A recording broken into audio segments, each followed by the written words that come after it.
कभी कभी लोग जो मेरे से चर्चा करते हैं या आम लोगों में कभी कभी एक प्रश्न पैदा होता है कि बाबा साहब डॉक्टर अम्बेडकर ने बौद्ध धर्म ही स्वीकार क्यों किया। इसे जानने से पहले हमको ये जानना पड़ेगा कि धर्म, अधर्म और सद्धर्म। धर्म कहना चाहिए कि जहां आदमी के अंदर आदमी के प्रति प्रेम हो। अधर्म जो आदमी को तोड़ने का काम करे। संदर्भ है कि आदमी की नैतिकता कायम रहे और करुणा मैत्री की सिद्धांत पर मानव को मानव से प्यार हो। बाबा साहब जिन परिस्थितियों में पैदा हुए वो धरती भारत की काल्पनिक अनगिनत देवी देवताओं की ऐसी धरती है जहाँ सदियों से आदमी आदमी से दूरी बनाता रहा है। या हम ये कह सकते हैं कि सृष्टि की रचयिता ने जब इस सृष्टि की रचना की तो मुंह से ब्राह्मणों को पैदा किया, हाथ से क्षत्रियों को पैदा किया, पेट से वैश्य पैदा हुए, पैरों से शूद्र पैदा हुए। लेकिन एक सिद्धांत यहाँ ये भी है जो मूर्ख लोगों की समझ में नहीं आता है, या जो अपने आप को विद्वान समझते हैं, वक्ता समझते हैं, महान समझते हैं, वो ये नहीं समझ पाते हैं कि चाहे ब्राह्मण हो, क्षत्रिय हो, वैश्य हो, ये तीनों खड़े ही तो सूत्र के ऊपर है। अगर सूत्र को इतना ज्ञान हो जाए कि ये तीन लोग मेरे ऊपर सवारी कर रहे हैं, अगर वो नीचे से हट जाए तो ये तीनों जहन्नम में चले जाएंगे, पता लगाना बहुत मुश्किल हो जाएगा। लेकिन फिर भी मैं एक प्रश्न पूछता हूँ, ब्राह्मण जब मुँह से पैदा हुआ तो आज तक इस भारत की धरती पर एक भी ब्राह्मण मुँह से पैदा क्यों नहीं हो रहा है? क्षत्रिय हाथ से पैदा क्यों नहीं हो रहा है? वैश्य पेड़ से पैदा क्यों नहीं हो रहा है? शूद्र पैर से पैदा क्यों नहीं हो रहा है? ये चालाक, बदमाश और ऐसे पाखंडी लोगों की रचना थी जो मानव को गुलाम बना करके उसके ऊपर जो है सवारी करना चाहते थे, शासन करना चाहते थे। बाबा साहब का जब जन्म हुआ तो छुआछूत की अग्नि में हमेशा उनके स्वाभिमान को ठेस पहुंचाई गई, झुलसाया गया। कदम कदम पर जातवाद के उन लुटेरों ने, जातवाद के उन पाखंडियों ने, जातवाद के उन बदमाशों ने हर कदम पर उनके सामने समस्याएं खड़ी की। उस समय डॉक्टर अम्बेडकर ने ये संकल्प किया था कि क्या कारण है आदमी आदमी से दूरी बना के रहता है, क्या कारण है कि परमात्मा ने आदमी को आदमी से नफरत करने का संदेश दिया है, क्या कारण है कि भारत की देवी देवताओं की जहाँ इतनी रचना हुई है उसके बावजूद भी हमारे देश का आदमी भूखा और नंगा है। उन्होंने इसे जानने के लिए शिक्षा ग्रहण की, और शिक्षा ग्रहण ही नहीं की, शिक्षा को उस स्थिति तक ग्रहण किया जहां आज तक कोई भी आदमी उस शिखर तक पहुंच नहीं पाया। डॉक्टर अम्बेडकर ने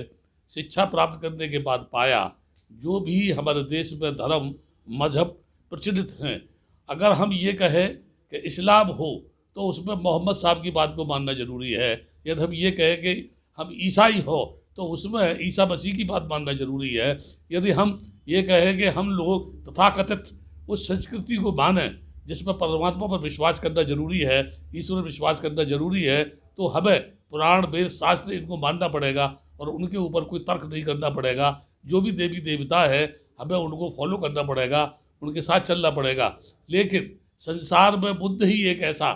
महापुरुष था जिसने लोगों को आलाराम जो था उनके आश्रम पर जब वो पहुँचे या वो लोग जब उनके पास पहुँचे तो उन्होंने प्रश्न किया, हे भगवान, बहुत लोग आते हैं, कोई कोई अपने मजहब को श्रेष्ठ बताता है, कोई कोई अपने धर्म को श्रेष्ठ बताता है, हम शास्त्रा से जानना चाहते हैं कि आपकी नज़र में क्या श्रेष्ठ है और क्या गलत है। बुद्ध ने कहा, हे आयुष्मानो, हे प्रिय सज्जनों, हे कालमाओ, मैं तुमसे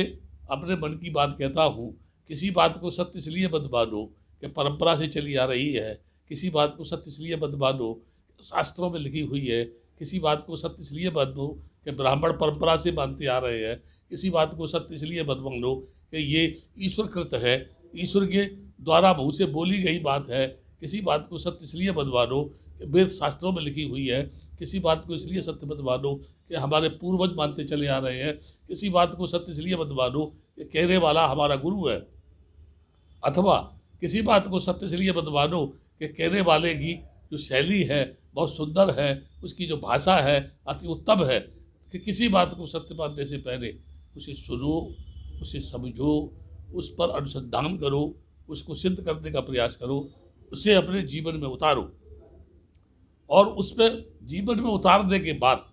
उसका क्या अनुभव होता है, क्या अनुभूति होती है, क्या वो बहुजन हित की है, क्या वो बहुजन सुख की है, क्या वो आदि में सुखदायी है, मध्य में सुखदायी है, अंत में सुखदायी है, तुमको सुखदायी है, दूसरों को सुखदायी है, क्या मानव को सुख देती है, मानव को जोड़ती है, मानव को नैतिकता पढ़ाती है, मानव के स्वाभिमान की रक्षा करती है, मानव को मानसिक गुलामी से मुक्त करती है, मानव को अनिश्वरवाद की ओर ले जाती है, मानव को रतनवाद का पाठ पढ़ाती है, मानव को अभाग्यवाद सिखाती है। संभवतः मैं समझता हूँ बोधसत्व बाबा साहब डॉक्टर अम्बेडकर ने इस बात पर विशेष ध्यान दिया होगा, क्योंकि बुद्ध का दर्शन वैज्ञानिक है, चिंतनी है, और वो तार्किक है, और जीवन में सुखदायी है, और वही सुखदायी का उपदेश बुद्ध अपने जीवन पर्यंत लोगों को देते रहे। और उस समय के ब्राह्मण, बड़े बड़े टॉप के ब्राह्मण जो बुद्ध के सामने टिक नहीं सके, बुद्ध के सामने नतमस्तक हो गए, उनके चरणों में गिर गए, उन्होंने बुद्ध की बात को माना,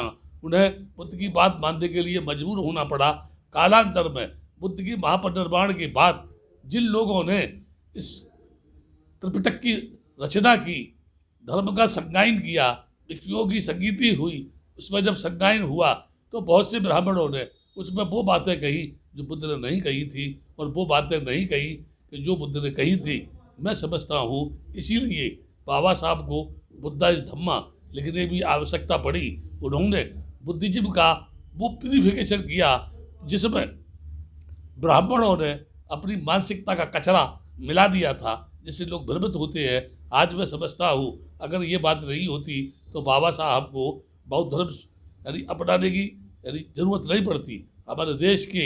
हिंदू कहते हैं बाबा साहब ने कोई नई बात नहीं की, क्योंकि वो हिंदू का ही एक अभिन्न अंग है। भगवान बुद्ध विष्णु के अवतार है, उन्होंने माना वो ईश्वर के अवतरित अवतार है। लेकिन मैं ये बात कहना चाहता हूँ, ये मूर्खों की वाणी है, ये मूर्खों का संदेश है, जो किसी भी तरीके से हर जगह हावी रहना चाहते हैं। लेकिन अम्बेडकर के द्वारा बौद्ध धर्म स्वीकार करने के बाद जो समाज में चेतना आई है, जागृति आई है, प्रज्ञा की उसमें ज्योति चली है, मानसिक गुलामी की जंजीर जो टूटी है, विषमता खत्म हुई है, उसमें जो समता आई है, ज्यों लोग बुद्धिज्म को पढ़ रहे हैं, ज्यों लोग बुद्धिज्म को समझ रहे हैं, ज्यों लोग डॉक्टर अम्बेडकर को समझ रहे हैं, त्यों बुद्धिज्म की ओर जा रहे हैं। इसीलिए आरएसएस, बजरंग दल, शिवसेना, विश्व हिंदू परिषद एड़ी चोटी का जोर लगाकर नए नए देवताओं की रचना कर रहे हैं, नए नए सीरियल टीवी पे आ रहे हैं, हर जगह वो अपने मंदिरों को बता रहे हैं, हर जगह अपनी वो जो है ईश्वर की उस रचना की जो है पुष्टि कर रहे हैं। लेकिन याद रखो, बाबा साहब ने जो खंभा गाड़ दिया है, इसे अब भारत की धरती पर उखाड़ने वाला कोई पैदा नहीं हुआ है, और उखाड़ने की कोशिश करेगा तो उसे स्वतः महसूस हो जाएगा कि मैं कौन सी दुनिया में जी रहा हूँ। इसलिए हमें ये बात समझ लेनी चाहिए कि बाबा साहब ने बुद्धिज्म को समझने के लिए 20-22 वर्ष का समय लगाया, तब उन्होंने अनुसंधान करने के बाद बताया कि बुद्ध का मार्ग ही वो सन्मार्ग है जो संसार के लोगों को शांति का संदेश दे सकता है, युद्ध से मुक्ति दिला सकता है, कंपटीशन से मुक्ति दिला सकता है, एक दूसरे को नीचा दिखाने से, एक दूसरे को जीतने से, एक दूसरे का शोषण करने से मुक्ति दिला सकता है, और हमें सही मायने में मानवता की धरा पर लाके खड़ा कर सकता है। जहाँ मानव मानव से प्यार करे, जहाँ मानव मानव के लिए जिए, जहाँ मानव मानव सुख दुख के काम आए,